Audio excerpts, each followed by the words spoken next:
V Bratislave práve prebieha najtvrdšia letecká prestrelka v histórii. Wizz Air a Ryanair sa bijú o každého jedného cestujúceho a z toho môžeme vyťažiť hlavne my. Poďme sa pozrieť, čo sa stalo od môjho posledného videa a kam sa tento boj môže ešte vyvinúť. Vítajte v našej diskusii. Dnes sa pozrieme na tému, ktorá celkom zásadne mení mapu leteckej dopravy na Slovensku. Po rokoch takej relatívnej stagnácie zažíva bratislavské letisko od konca roka 2025 niečo, čo by som nazval bezprecedentnou expanziou. A tu poháňajú hlavne nízkonákladové aerolinky. Otázka, ktorú si dnes kladieme, je celkom zásadná. Sme svedkami premysleného strategického ťahu, ktorý katapultuje Bratislavu medzi dôležité európske letiská, alebo je to skôr agresívna a riskantná vojna o trh, ktorej výsledkom môže byť chaos a nestabilita. Ja budem argumentovať, že ide o logický a pre celý región v podstate prospešný strategický rozvoj. A ja sa na to pozriem z tej, povedzme, skeptickejšej strany.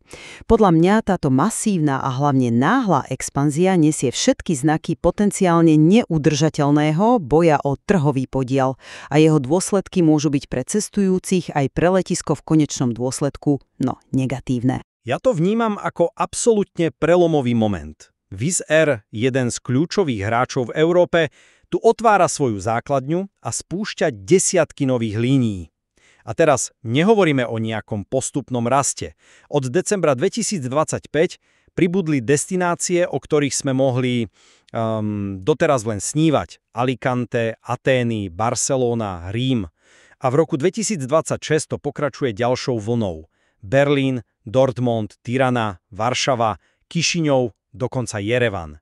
Toto predsa nie je náhodný výstrel do tmy. Je to plne v súlade s ich dlhodobou a, povedal by som, overenou stratégiou, ktorá stavá na dominancii v strednej a východnej Európe. A majú na to kľúčový nástroj. Masívnu objednávku najmodernejších lietadiel Airbus A321neo. Tieto stroje s kapacitou až 244 miest im umožňujú dosiahnuť najnižšie jednotkové náklady na trhu. V praxi to znamená, že ich náklady na prepravu jedného pasažiera sú extrémne nízke, čo sa potom priamo premieta do cien leteniek. A to obnovenie linky do Košíc to je už len taká čerešnička na torte, ktorá ukazuje komplexnosť celého plánu. A to obnovenie linky do Košíc, to je už len taká čerešnička na torte, ktorá ukazuje komplexnosť celého plánu? Vieš čo, ten rozsah je nepochybne ohromujúci, s tým súhlasím, ale práve tá rýchlosť a tá agresivita sú pre mňa varovným signálom.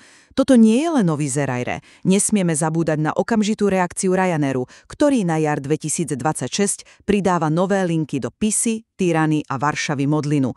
To, čo tu vidíme, to nie je organický rast trhu. To je priamy frontálny útok dvoch najväčších nízkonákladových gigantov na jednom pieskovisku. A to pieskovisko nie je nekonečne veľké. Položme si základnú otázku. Je bratislavský trh pripravený absorbovať takýto šokový nárast kapacity? V roku 2023 letisko vybavilo len niečo vyše 1,8 milióna cestujúcich. Áno, papierová kapacita terminálu je síce 5 miliónov, ale kapacita neznamená dopyt. História nás opakovane učí, že podobné vojny sa často končia spálenou zemou. Linky, ktoré nie sú okamžite a vysokoziskové, sa proste bez milosti rušia. Spomeňme si na linku Praha-Bratislava. Pre cestujúcich to znamená obrovskú neistotu.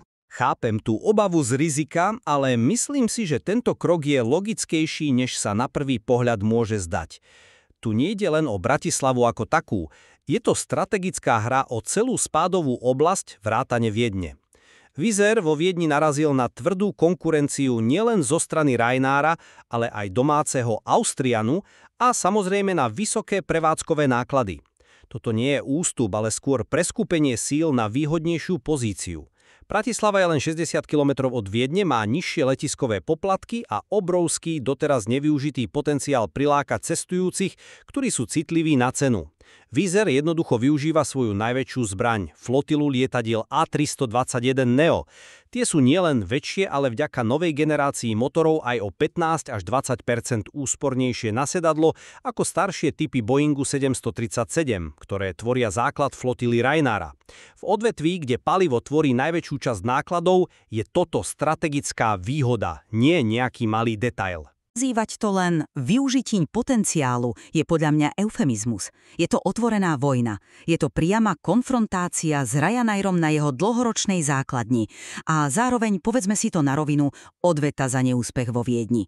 Tam totiž Wizz Air zistil, že viedenský trh je prémiovejší a lojálnejší voči Austrian Airlines a ich ultra low cost model tam jednoducho nestačil. Takže otázka znie, nie je Bratislava len útekom na menej konkurenčné, ale aj menej kúpyschopné pole? Agresívne cenové vojny sú pre aerolinky z dlhodobého hľadiska extrémne vyčerpávajúce.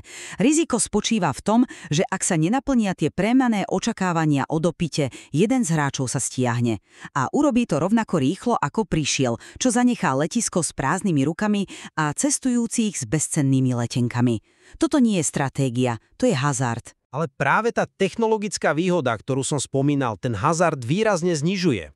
Airbus A321neo nie je len o 40 sedadlách navyše, je to o dramaticky nižších nákladoch na sedadlo kilometr. To Wizz Airu umožňuje operovať so ziskom aj pri cenách, pri ktorých Ryanair so svojimi Boeingami 737-800 alebo aj novšími Maxmi s kapacitou do 210 miest už, povedzme, krváca. Toto im dáva oveľa väčšiu výdrž v cenovej vojne. Nejde o slepý boj, ale o premyslený krok založený na hardwarovej prevahe. Wizz Air stavia na tom, že dokáže trh stimulovať ponukou, ktorú konkurent jednoducho nedokáže dorovnať bez toho, aby sa dostal do červených čísel. Prečo by im nemal fungovať model, ktorý im úspešne funguje v Budapešti, Bukurešti či Varšave, kde sú jasným lídrom? Hovoríš o výhode lietadiel A321neo a to je pravda, na papieri vyzerajú skvele, ale práve tá ich veľkosť môže byť ich Achillovou pätou. Vyššia kapacita je výhodou len a jedine vtedy, ak dokážeš tie lietadlá dlhodobo naplňať. A321neo potrebuje na dosiahnutie ziskovosti oveľa viac cestujúcich na každom jednom lete. To vytvára enormný tlak na generovanie dopytu. A teraz sa pozrieme na tie nové linky. Naplniť 244 miest do Jerevanu alebo Kišiňova dvakrát týždenne, a to aj mimo sezóny v novembri. To je obrovská stavka na trhy, ktoré sú úplne neprebádané. Ryanair, ktorý má v Bratislave dlhšiu históriu, pozná lokálny trh a má flexibilnejšiu flotilu menších lietadiel, môže byť v tomto smere oveľa odolnejší. Môže presúvať kapacity a prispôsobovať sa dopytu oveľa rýchlejšie. Riziko lietania s poloprázdnymi, aj keď úspornými obrami, je pre Wizz Air, no obrovské. To riziko tu samozrejme je, ale je vyvážené obrovským prínosom pre cestujúcich. Pre nich je to jednoznačne zlatá éra.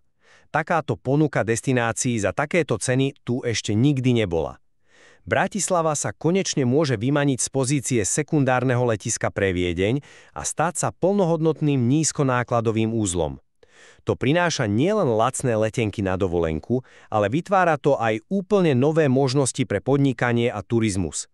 Zrazu je západné Slovensko dostupné pre celý rad nových trhov. A nezabúdajme na tú linku do Košíc.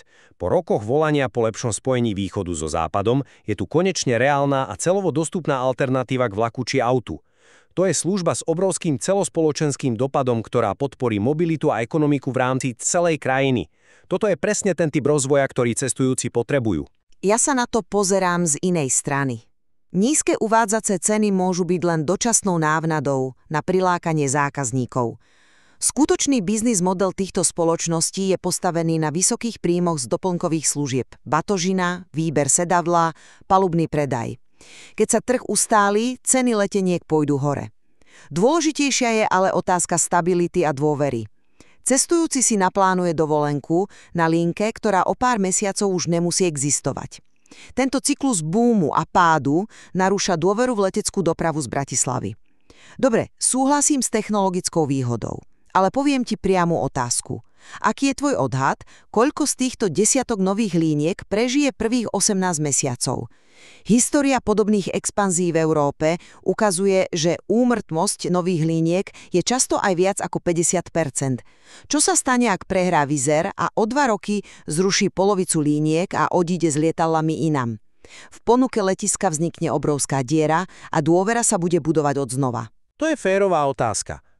Nikto nemôže zaručiť prežitie každej jednej linky, ale sila tohto modelu je práve v sieti. Aj keď niektoré linky môžu byť menej úspešné a časom sa povedzme zmenia, celková prítomnosť základne a desiatok lietadiel zaručuje istú mieru stability. Navyše, táto expanzia sa netýka len Bratislavy. Práve linka do Košíc je dôkazom, že dopravca vníma potenciál celého Slovenska. Nie je to len o boji o viedenského cestujúceho, je to aj o systematickom pokrývaní trhu, ktorý bol dlho zanedbávaný. Je to signál, že vidia príležitosť nielen v spádovej oblasti Viedne, ale aj v domácom dopyte a v prepojení regiónov. Vytvorenie základne je dlhodobý záväzok, ktorý sa neruší zo dňa na deň. S týmto nemôžem súhlasiť.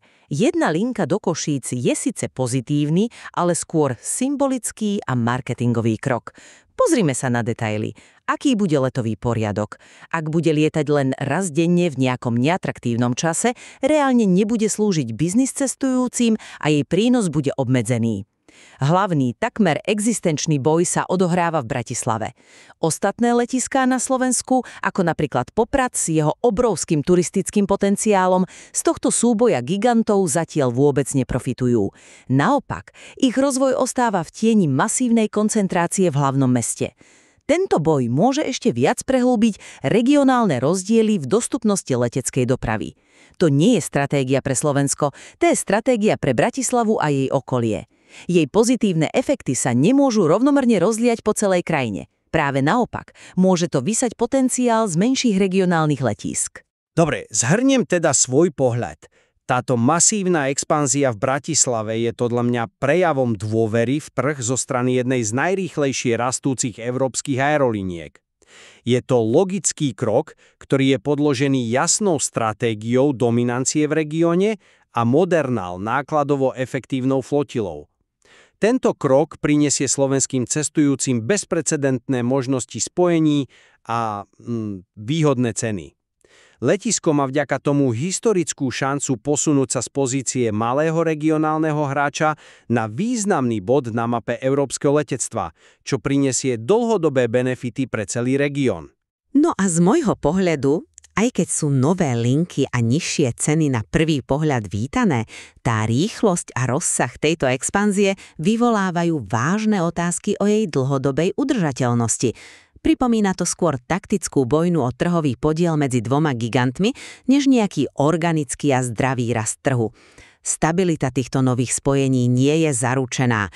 Výsledok tohto súboja určí budúcnosť bratislavského letiska na dlhé roky, buď ako prosperujúceho a stabilného uzla, alebo ako letiska, ktoré sa opäť bude spamätávať z náhleho odchodu veľkého hráča po prehratej bitke. Zhodneme sa teda asi na tom, že najbližšie obdobie bude pre letisko v Bratislave aj pre cestujúcich absolútne kľúčové a povedzme fascinujúce na pozorovanie. Sme svedkami dramatického prerodu trhu v reálnom čase. Áno, a dlhodobé dôsledky tohto odvážneho experimentu ešte len uvidíme. Bude zaujímavé sledovať, či zvíťazí strategická vízia, alebo či trh podľahne rizikám agresívnej cenovej vojny. Každopádne, dostupné materiály nám v budúcnosti určite poskytnú bohatý základ na ďalšiu analýzu. Napíš mi do komentárov, z ktorého letiska lietaš najčastejšie ty a či ti táto vojna o Bratislavu skôr pomáha, alebo ti robí chaos v plánovaní. Kľudne pridaj aj vlastnú skúsenosť s Wizz Airom či Ryanairom, aj kritiku. A ak ti toto pokračovanie sedí, podpora v podobe lajku a odberu mi reálne pomáha robiť ďalšie videá presne na destinácie a témy, ktoré riešiš.